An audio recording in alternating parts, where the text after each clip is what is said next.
दुनिया में इतने लोग दुखी हैं और इतने लोग एक दूसरे को दुख दे रहे हैं। दुख निश्चित है, मगर दुख का कारण क्या है? दुख का कारण यही है कि लोग सुखी नहीं।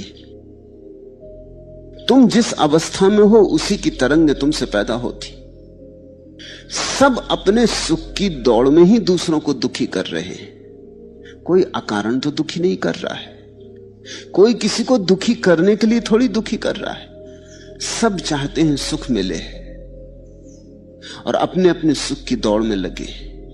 स्वभावतः इस दौड़ में बड़ा संघर्ष है और सभी अपने सुख को बाहर खोज रहे हैं। सभी को दिल्ली जाना है, सभी को दिल्ली के पदों पर बैठना है। तो संघर्ष है, छीना झपटी है, उठापटक है, आपाधापी है।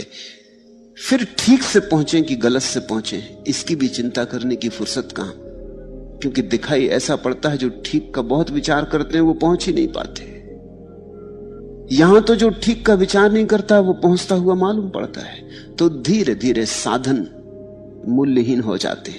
बस लक्ष्य एक है कि सुख मिल जाए, फिर चाहे सबका सुख छीन के भी सुख मिल जाए तो भी मेरा सुख मुझे मिलना चाहिए। इसी चेष्टा में दूसरा भी लगा है, इसी चेष्टा में सारी पृथ्वी के करोड़ों लोग लगे और सब बाहर दौड़ रहे हैं। ध्यान का अर्थ है सुख बाहर नहीं, ध्यान का अर्थ है सुख भीतर है। जो बाहर गया वो दुख से और गहरे दुख में पहुंचता रहेगा, और जितने दुख में पहुंचेगा उतना ही प्यासा हो जाएगा कि सुख किसी तरह मिल जाए।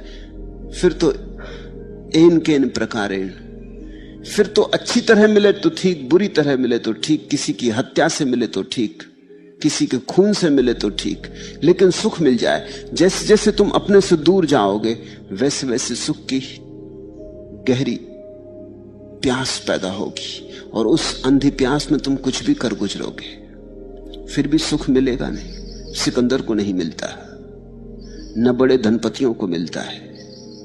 सुख मिला है उन्हें जो भीतर की तरफ गए, और भीतर की तरफ जाने का नाम है ध्यान।